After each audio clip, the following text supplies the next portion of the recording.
Eu conheci o Islã ano passado, por volta de dezembro do ano passado. Eu acompanhava o Islã pelo YouTube, então eu comecei a ver um movimento de algumas pessoas declamando poesias. Eu falei, velho, que bagulho louco, quero participar. E aí eu olhava assim, aquela multidão, né, os poetas declamando e falando várias coisas, usando vários termos vulgares até, né, uma coisa bem explícita assim.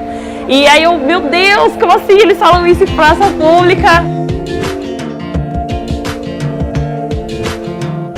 E eu vi uma outra forma de trabalhar poética e eu não entendi nada quando eu vi, mas eu fiquei com aquela coisa na cabeça, eu quero fazer isso, eu quero aprender a fazer isso, eu quero descobrir o que é isso. E aí eu vim e estou descobrindo até hoje. Aí nisso eu olhei, gostei e eu já tinha escrevido algumas poesias. Aí nisso foi a primeira vez que eu recitei uma poesia no Islã.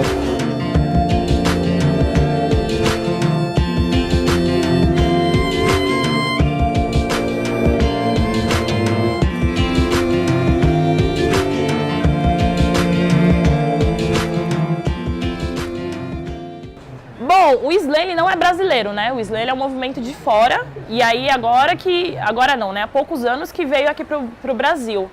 Tanto que tem em vários outros estados, assim, é muito bacana, você consegue acompanhar pelo YouTube, né?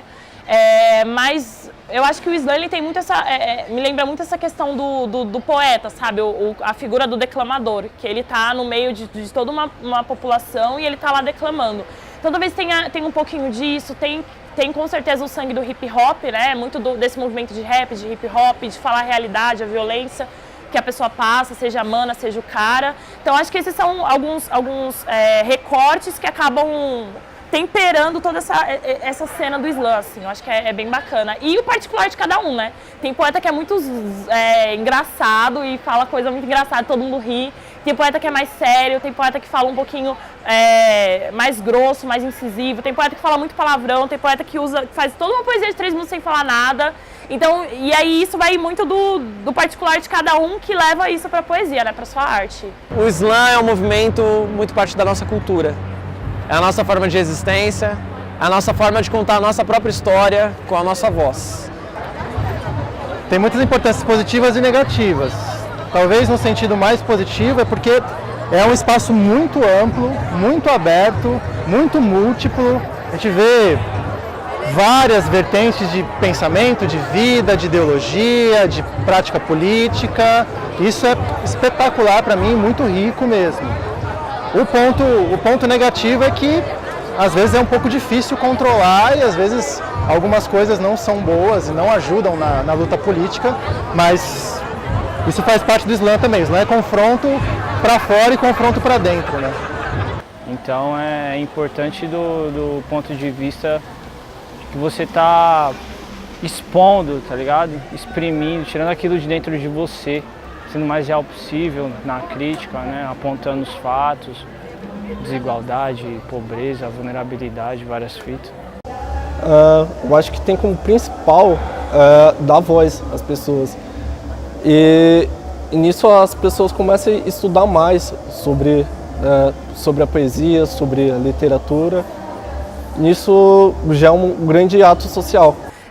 E acho que uma das coisas que não é permitida no Islã, inconscientemente, ou que a gente não fomenta, é a questão do machismo, né? Então tem muitos caras que dizem umas poesias que você fica revirando estômago. E aí depois tu tenta conversar com um cara e falar, velho, essa ideia que você mandou é muito machista, sabe? E aí vai uma coisa de desconstrução, né? Porque a gente está nesse ambiente e mesmo a gente estando nesse ambiente a gente sofre um preconceito e sofre muito machismo, sabe?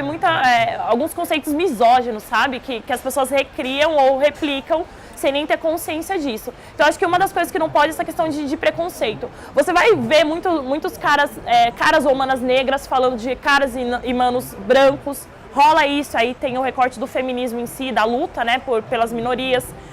Mas de preconceito, isso não tem. Eu acho que é mais sempre uma afronta do cara que sofre, da minoria que sofre pro grande, sabe, pro maior. Acho que é mais ou menos isso. Bom, não há nada proibido, né? Você pode chegar no seu texto, falar o que quiser.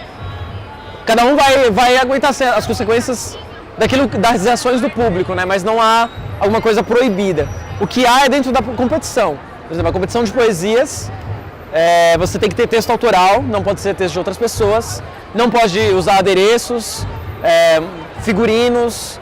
Então é a sua voz, sua performance para a batalha. Aí tem as regras da batalha, mas dentro do slam não tem uma questão assim que isso pode ou isso não pode.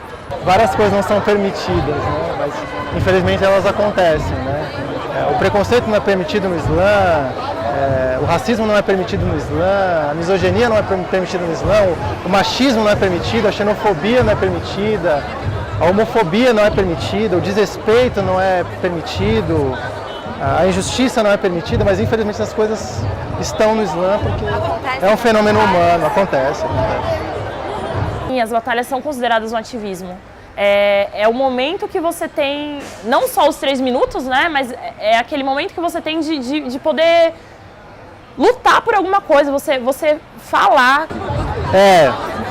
Mais do que a palavra, talvez a palavra tenha um sentido mais forte aqui. Não é só aquilo que você profere no signo linguístico, é aquilo que você profere com aquilo que você é, né? Então, essas vidas são expressas aqui, né? É a palavra no sentido maior, mais profundo mesmo. Diz pra ele não se preocupar, porque essas coisas todas lá no céu vão se acertar. Mas ele olha bem nos fundos dos seus olhos e diz que isso aí que você diz, você cristão, é muito estranho. Porque o livro fala bem diferente e que fazer mudar todas essas coisas é sim dever da gente.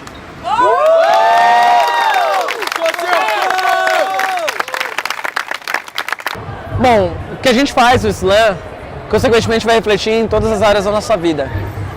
Primeiro é uma questão de reconstrução.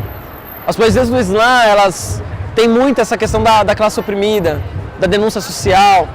E nós ouvindo, né, as poesias de muitas pessoas, a gente vai se reconstruindo, desconstruindo, se construindo novamente. Então a primeira coisa que afeta é isso, né? Afeta nossas relações no mundo, com o mundo, conosco, com os outros e assim por diante.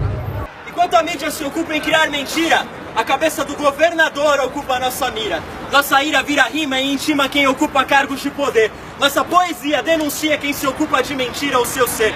Mentes desocupadas, que só leem TV e jornais, deveriam aprender um pouco mais com os jovens que ocuparam escolas estaduais. Essas mentes vazias cagam a ler a Veja, ocupam papéis de racionais. Pra esse povo que na ignorância veleja mais versos dos racionais. Ademais, queriam que a gente acreditasse em reorganização escolar. Não sabem que o Alckmin deixou o ensino de pernas pro ar? Sem contar que a grande mídia não fala que a água tá pra acabar, que a PM tá aí pra matar e que o aumento da tarifa só vai servir apenas pro bolso do governo ocupar. Diz aí, qual que é a próxima mentira a ir ao ar? Porcos ocupam o céu, eles aprenderam a voar. E talvez essa notícia nem seria tanta enganação, já que são porcos que estão em ação. João, eles não aprenderam a voar, eles aprenderam a se candidatar. Porcos de terno e gravata são eleitos por papagaios de pirata. E assim, mais um democrata se candidata, ganha eleição pra investir em repressão, pra investir em armas, balas, pistolas, pra depois fechar escolas, transformar salas de aulas em gaiolas e a verba da educação em esmola. Nossa voz agora degola. Estes que ocupam o fundo do poço, larga o osso, Alckmin, seu tempo já deu. Tucano que voa igual urubu ocupa um céu que ele mesmo escureceu. Seja enforcado nos braços de Morfeu. Diga adeus, porque na nossa luta pra curar feridas, a grande mídia nossa causa invalida, dizendo que escolas são invadidas. Não! Escolas não foram invadidas, escolas foram ocupadas, porque antes vozes foram caladas, vozes foram sufocadas, queriam que escolas fossem fechadas. A única coisa que vamos invadir é o sono tranquilo e doce, pois o tempo de cruzar os braços acabou-se. Ocupados por distorcer fatos, são culpados por blindar assassinatos, pois fechar escolas é matar histórias, é matar lembranças, é matar esperanças, é matar o futuro, é criar novos muros, é cobrir com pano fundo escuro a incompetência, resistência de alunos e alunas, mas não com murros, com poesia, porque aqui estamos mais um dia, sob o olhar sanguinário do vigia, porque aqui estamos mais um dia, sob o olhar sanguinário da política fascista do alquimista. A outra coisa que afeta na nossa vida é uma questão de empoderamento mesmo das classes minoritárias, né? É a nossa voz que está em jogo, é a nossa história, é a nossa literatura, é a nossa cultura. Então, quando a gente começa a fazer parte de um movimento que é um ativismo cultural, eu vou até usar agora uma antropóloga, né, chamada Michelle Petit, ela fala que a literatura ela é responsável para curar danos psíquicos e sociais. Então, quando você faz parte de um movimento desse, literário, artístico, ativista, você também está curando tanto o seu caos interior, quanto questões relacionadas à sociedade. Acho que é isso. É isso, é isso. É um espaço onde você com a sua minoria, onde o carinha gay não vai ser xingado por ele ser gay. É onde a mana que é lésbica ou é trans ou whatever, né? Ela não vai ter nenhum preconceito. Só vem e só escuta poesia, ou só vem e só declama poesia. Você não tem que ter um recorte certinho, as roupas, sabe? Ninguém tem que ir de terninho para ser bem reconhecido. Chega muita gente de dread, de cabelo afro. Tem pessoas que se desconstroem com o tempo. Você ouve uma poesia e você tem uma ideia que você não pensou, ou alguma coisa que você viveu e é explicada ali. Então eu acho que isso é muito libertador mesmo. E é isso que mantém as pessoas, sabe? Às vezes você teve uma semana de cão, sabe, dentro do trabalho, ou dentro daquele padrão CLT, daquela questão normativa, dentro da sua casa, com seus pais, você chega no slam e ok, sabe? Seja você. E o cara te ama, o outro te respeita por isso. Então, acho que é isso que faz as pessoas se manterem.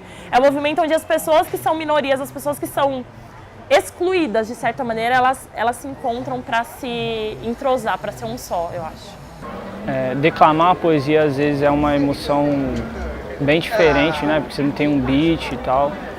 Você recita ela do fundo do estômago mesmo, da alma. É chocante, é mágico. Nas batalhas é permitido qualquer expressão, uma expressão livre de verbo, de fala, sem nenhum corte, assim, sabe? Então, tu pode falar de estupro, você pode falar sobre a violência que você viveu com seu namorado, você pode falar da dor que é perder um pai, ou o que você vê na sua quebrada. Não tem nada que vire, ninguém vai chegar pra você e vai falar, não fale tal termo, não fale tal verbo, isso não é devidamente colocado neste lugar, não tem isso. Todo mundo pode participar, desde que seja uma pessoa que tenha as 3 poesias totalmente autorais. Então, tu pode até a maioria dos poetas, eu, por exemplo, eu costumo colocar o trecho de uma música, cantar uma música e depois eu declamo a poesia. Mas tem que ser o texto autoral mesmo. Então, qualquer um pode, se tiver a poesia, vai lá e reventa. Tem um momento também de microfone aberto antes. E aí pode ser texto de outras pessoas, seus textos. Pode ser textos que passem de 3 minutos, daí que é outra regra do slam. Para participar do movimento é só comparecer, fazer parte mesmo. É o momento que você tem, não só os 3 minutos, né? Mas é aquele momento que você tem de poder lutar por alguma coisa, você falar. E é muito louco você pensar que uma pessoa que não te conhece, que não entende da sua história, que não sabe o que você viveu, ela para pelo menos aqueles 3 minutos para te ouvir. Numa sociedade que a gente está o tempo todo em movimento, né? Você não consegue falar com o outro, você não consegue dar um bom dia no trem, no metrô. E aí naquele momento a pessoa para te ouvir. E aí tem muito de gratidão, né? Muito de você entende a minha dor, né? Quando a pessoa grita pou, pou, pou. Por que você está gritando pou, pou, pou? Porque a dor que eu falo também é a sua? Né? Legal, que louco. Vamos conversar sobre isso? Então acho que rola isso, sabe? Então esse é um movimento muito fluido, assim, muito louco. Que você fala da irmã sem querer falar e você fala do irmão sem querer falar e você fala. Então acho que isso é uma das coisas mais maravilhosas, assim, dentro do slam. É libertador. É uma questão de fala da dor, sabe? Fala o que você sente. A mana vai chorar. Isso é muito foda. Quando você tá declamando uma poesia, você vê uma pessoa chorando, você vê uma pessoa gritando, tipo, meu Deus, isso é foda. É libertador mesmo, de verdade. Fins de Luanda, meu pai é rei, eu sou princesa negra, minha palavra é lei. Ei, senzala grita, corpo vibre, muito vejo choro sertanejo. Vejo boi, vejo boiada, manada, entrega as traças que é tratada como massa, ameaça e subraça. Passa boi, passa boiada, passa, pasta, pasta, basta. Povo manso e gentil, de cabresto e sela, cai no conto do vigário. planta pro senhor comer e vende alma por metade de um salário hilário. É mendigar por aposentadoria antes de morrer. Deputado se aposenta após mandado no Congresso e recebe diploma em doutorado em nos fuder. Fio, gado uma hora cansa de peso morto no couro. E eu te tombo na capoeira, lá gingado de besouro. E eles querem que alguém que vem de onde nós vem seja mais humilde. Baixa a cabeça, nunca revide, finja que esqueceu a coisa toda. Eu quero que ele se foda. É a gente perceber que só se a gente quando tem. Foda é a gente perceber que só se a gente quando tem carro, tem escarno, tem tudo, grana na mão. Conheço gente que tem tudo isso e não passa de um cuzão, não. Seja vencido, rotulado de bandido quando longe é avistado por milico. E leva esculacha ao pé do ouvido, duvido. Pobre, leva enquadro e rasteira antes mesmo de sentar a mão na nuca, nunca mais. Menino corre, corre da fome. Menino corre, corre dos homens. Menino sede, sede de saber, de caber e de ser. E você, de qual fonte quer beber? Bebe pra suprir o vazio de dentro. Goró vira até antídoto quando em contato com o veneno, vendo o milagre da multiplicação em casinha de sapê. 8 crianças pra um só pão. Água na boca vira vinho. E madeira improvisada vira ninho. Quero ver que reza faz Lázaro levantar. Foi morto por PM e o pai não pede de ir em cima do corpo pedir para Deus ressuscitar. Vejo Deus na cangaceira da peixeira e do chachado. Nem me vem com esse papinho que é mais macho que muito macho. Vejo Deus na senzala, na caatinga, na favela, mas não o vejo em muita igreja. Oxalá veja onde quero e não onde você quer que eu vejo. Vejo vidas secas. Não tô falando dos favelados que te dá nojo, tô falando dos pão com ovo. Os pobres fartos, descargou e entojo. Miojo é fartura. Que a estrutura e a postura e a leitura nos açoitar. Quilombo vive, a Ruanda grita e pro pau de arara não são os meus que vão voltar.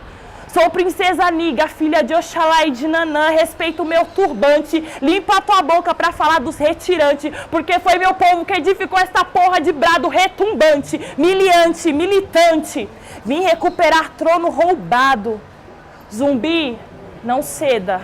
Severina, fortaleça. Ou vocês já esqueceram o peso de ter uma coroa em tua cabeça? E se a senzala se revoltarem, quem vai o cabresto? Eu ainda vou ver muito senhorzi bater palma e ori com meu povo preto, pobre e sertanejo.